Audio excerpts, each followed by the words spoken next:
डोला गगन है सारा એ બલી डोले उठी બલી રાજા હવન કરતો તો સાંભળ્યું, ઊભો થયો, એના ગુરુએ ના પાડી છતાં ઊભો થઈ ગયો.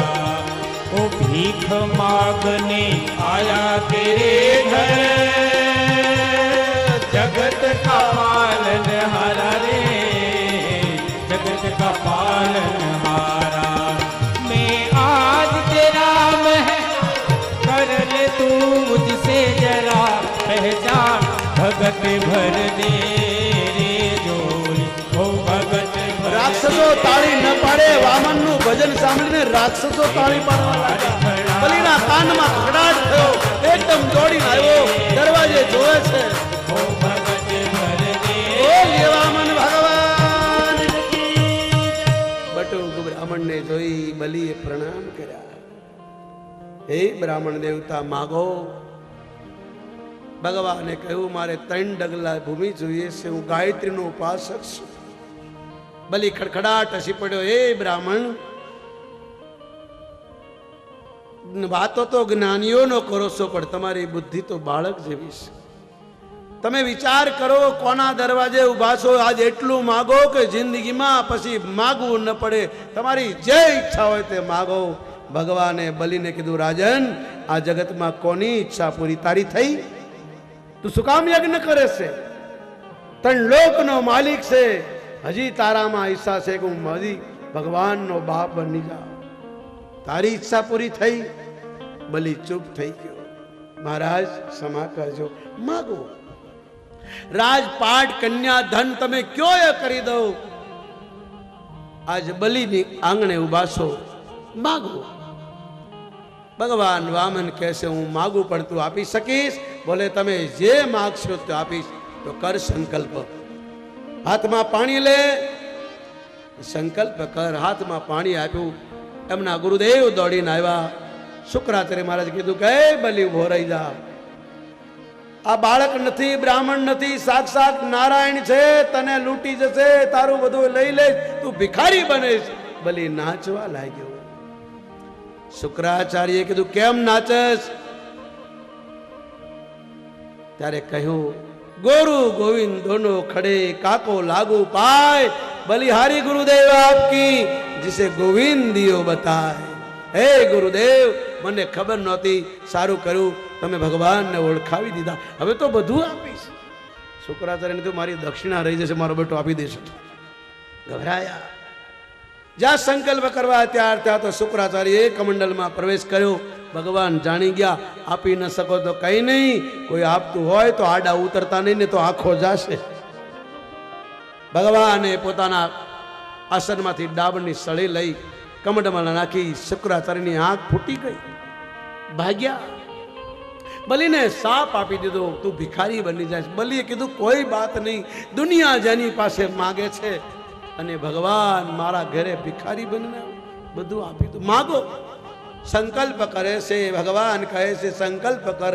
વિષ્ણુ વિષ્ણુ સુતિ સમિતિ પુરાણ ઉક્તિ પુણ્ય ફલ પ્રાપ્તિ અર્થે આત્મકલ્યાણ અર્થે ભારત વર્ષે એરાદંબે જંબુદીપ 28 कलयुगे प्रथम चरणे सौराष्ट्र प्रदेशे श्रीमद् भागवत कथा निवास स्थाने महादेव गुरु गौशाला स्थाने श्रीमद् भागवत कथायाम भगवान वामनम वार्ता राजा बलिसदानस उत्तम मासे कार्तक मासे रचमे तिथि गुरुवास्तरे.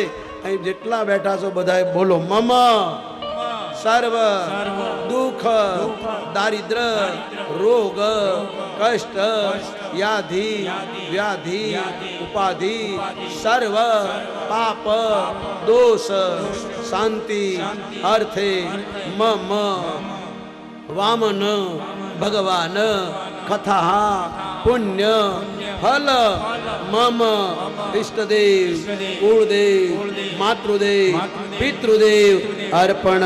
બોલ વામન ભગવાન કી. આજની કથાનું ફળ તમે તમારા પિતૃને અર્પણ કર્યું. ભાગવતની કથામાં વામન કથા બહુ મહિમા રાખે. મારી પાસે સમય નથી, હું તમને કાલે પાછી રિપીટ કરીને સંભળાવીશ. પણ ટૂંકમાં પત્રિકામાં લખ્યું છે નરસિંહ અવતાર અને વામન અવતારની કથા આજે પ્રાગટ્ય કરાયું તમને. ભગવાને બલિ પાસે સંકલ્પ લીધો, ક્ષત્રિય એક તરફ મૂકી કમંડળ એક તરફ મૂકી, આસન એક તરફ મૂકી, ભગવાને વૈરાટ રૂપ લીધું. એક ડગલે ધરતી માપી લીધી, બીજા ડગલે સ્વર્ગ, અને ત્રીજો ડગ બ્રહ્મલોકમાં પગ્યો. બ્રહ્માએ ભગવાનના ચરણ ધોયા અને એનાથી ગંગા બની. બોલ ગંગા મૈયા કી. ભગવાનના ચરણોમાંથી ગંગા વહી. બે પગમાં 3 લોક માપી લીધા. ત્રીજો પગ મૂકવાની જગા રહી નહીં. બલીને કીધું તારે નરકમાં જવું પડશે. જે આપવાનું કે આપતો નથી એને નરકમાં જવું પડે. જેની પાસે છે એ દેતો નથી એને નરકમાં જવું પડે. બતાવ ત્રીજો પગ ક્યાં મૂકું? બલીએ કીધું શરીર ઇદમ ક્ષેત્રમ. આ શરીર પણ એક ભૂમિ છે, ભૂમિનો ભાગ છે. મારા માથે પગ મૂકો. ભગવાન વામને બલીના મસ્ત પર ચરણ પધરાવ્યો. બલીને પાતાળમાં મૂક્યો અને ધરતીનું રાજ દેવોને આપી, સ્વર્ગ ઇન્દ્રને આપી. ભગવાન વામન બલીના નોકર બની ગયા. ભગવાન કહેશે મારા માટે તમે કંઈક વાપરશો, હું તમને વ્યાજ સાથે આપીશ. મારો નિયમ છે, હું કોઈનું રાખતો નથી. ઈ સાથ છે દે, ઈ સાથ છે લે. ભગવાન વ્યાજ સાથે આપે. સાહેબ જેણે જેણે આપ્યું છે. કથા બહુ લાંબી, ટૂંકમાં કહું. આજ પણ ભગવાન બલીના નોકર બનીને ઉભા છે. ભગવાન વામન પ્રગટ્યા, ભગવાન નરસિંહ પ્રગટ્યા. 24 અવતારમાં એમની કથા છે. કાલ રામ જન્મ કૃષ્ણ જન્મની કથા સુધી આપણે લઈ જશું. કાલ બપોર સુધી વળી વામન નરસિંહની કથા તમને સંભળાવીશ. અહીં મારી વાણીને વિરામ આપું. બધાએ આરતી કરીને પ્રસાદ લઈને, પ્રસાદમાં ભોજન લઈને જવાનું છે. નિયમ એવો છે, કથામાં તમે આવ્યો તો પ્રસાદ લેવો પડે. પ્રસાદ ભોજન લઈને જવાનું. ભોજન બગડે ને એનું ધ્યાન રાખજો. પેટ ભરીને ભોજન કરજો, પણ બગાડશો નહીં. સાહેબ તમારા ઘરમાં 2 રોટી વધી જાય તો ફ્રીજમાં મૂકી દો, શાક વધે તો ફ્રીજમાં મૂકી દો. અરે હોટલમાં જાઓ છો તો એ બગાડતા નથી, એનો પૈસો લાગે. તો આ ભગવાનનો પ્રસાદ છે અને બગાડશો નહીં. ગૌ માતાનો પ્રસાદ છે, તમારું છે, તમારું જ છે ને તમારે ખાવાનું છે. મારા બાપનું કંઈ જવાનું નથી, પણ ટકોર કરવી જરૂરી છે. ભોજન કરજો પ્રેમથી, બગાડશો નહીં. તમારા બાળકોની સાથે રહેજો. એની થાળીમાં પણ બચે તો ખાઈ જજો, કારણ કે હરિનો પ્રસાદ ઘણો મોંઘો હોય છે. પ્રભુની પ્રસાદની બહુ મહિમા. તમે સત્યનારાયણની કથા સાંભળો. આ તો ગૌ માતા ભગવાનની પણ માં છે. તમારી વાણીને વિરામ આપું. આગળની કથા આવતીકાલ બરોબર 9 વાગે. ને બીજું, ધોળકિયા પરિવારના અવતારે મારુતિ યજ્ઞ થાય. તમે લાખો રૂપિયા ખર્ચી શકો સાહેબ, તમારા ઘરમાં હનુમાનનો હવન નહીં કરી શકો. હનુમાનના હવનમાં તમારા પિતૃની આહુતિ આવે છે. કોઈ બ્રાહ્મણ દેવતા તમારા પિતૃની આહુતિ તમારા ઘરમાં ના આપે ને તો એનું મૃત્યુ થાય તો તમારું થાય. પણ હનુમાનને બધાયની જરૂર નથી પડતી. હનુમાનને બધાયની જરૂર પડે, હનુમાનને કોઈની જરૂર પડતી નથી. એ હનુમાનનો હવન છે. આવતીકાલે 1 ચમચી દહીં, 1 ચમચી હળદર, 1 ચમચી ઘી નાખીને લઈને આવવાનું છે વાટકીમાં. એનું હવન થશે. અડધું બચે પાછું લાવવાનું, ઘરમાં મૂકી દેવાનું. જેમ જેમ સુકાશે તમારા ઘરનું વાતાવરણ, કોઈ બીમારી હશે તો શાંત થશે. કોઈ બેન દીકરીની સગાઈ ન થતી હોય તો થશે. કોઈને સંતાન નહીં હોય, તમારા ભાગ્ય હશે, તમારું કાર્ય સફળ થશે. કારણ કે હનુમાન એક એવો દેવ છે સાહેબ. એક 7 વર્ષની દીકરી એક સાધુને ઘેરે 4 મહિના રહી. એનો બાપ રોજ હવન કરાવે. મહાત્મા જવા તૈયાર થયા ત્યારે કીધું બેટી, ભવિષ્યમાં ક્યારેક તને કોઈ દુઃખ પડી જાય તો આ મંત્ર છે. આ મંત્ર કોઈ પણ દેવની સામે બોલજે, કારણ કે આ મંત્ર હનુમાનનો છે. હનુમાન એટલે મહાદેવ, શંકર સ્વયં માટે પોતે. આ મંત્ર કોઈની સામે બોલીશ, દેવતા તારી સામે હાથ જોડીને ઊભો છે. અને બાપુ જતા રહ્યા. દીકરી 16 વર્ષની થઈ. એક દિવસે યાદ આવ્યું કે પેલા બાપુએ મને મંત્ર આપ્યો, સાચો ખોટો, અને જ્યાં મંત્ર કીધું હું ક્યાં બોલું, કોની સામે બોલું. સવારના પરમાં ભગવાન સૂર્યનારાયણ નીકળી રહ્યા હતા અને આ બાઈ મંત્ર બોલી, અને જ્યાં મંત્ર બોલી સૂર્યનારાયણ 1 રૂપિયા આકાશમાં રહ્યા, 1 રૂપિયા આવ્યા અને એના ખોળામાં દીકરો મૂકીને જતા રહ્યા, જેનું નામ પડ્યું કર્ણ. બોલ કુંતા માત કી. અને એ કર્ણ સુરત નગરીની અંદર તાપી નદીના કિનારે પોતાની બેને અગ્નિ સંસ્કાર કર્યો. તમને સવારે કથા મેં કહી હતી. આજ પણ અશ્વની કુમારે 3 પાણનો વડલો છે. કોઈ પણ એની માનતા માને તો કાર્ય થાય છે. હું 40 વર્ષ પહેલા ચંદુલાલ શેઠની શેરીમાં એક માએ મને ખોળે લીધો. 30 મકાન મને આપ્યા હતા, પણ તમને મળવાનું હતું. મારે આ ભગવા પહેરવા પડ્યા ત્યારે તમે મળ્યા છો સાહેબ. ડોંગરેજી બાપાની દયા થઈ.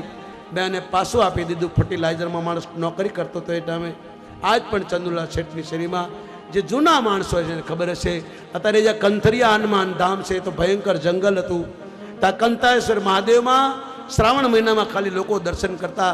એ જંગલમાં કોઈ 5 વાગ્યા પછી જાય નહીં.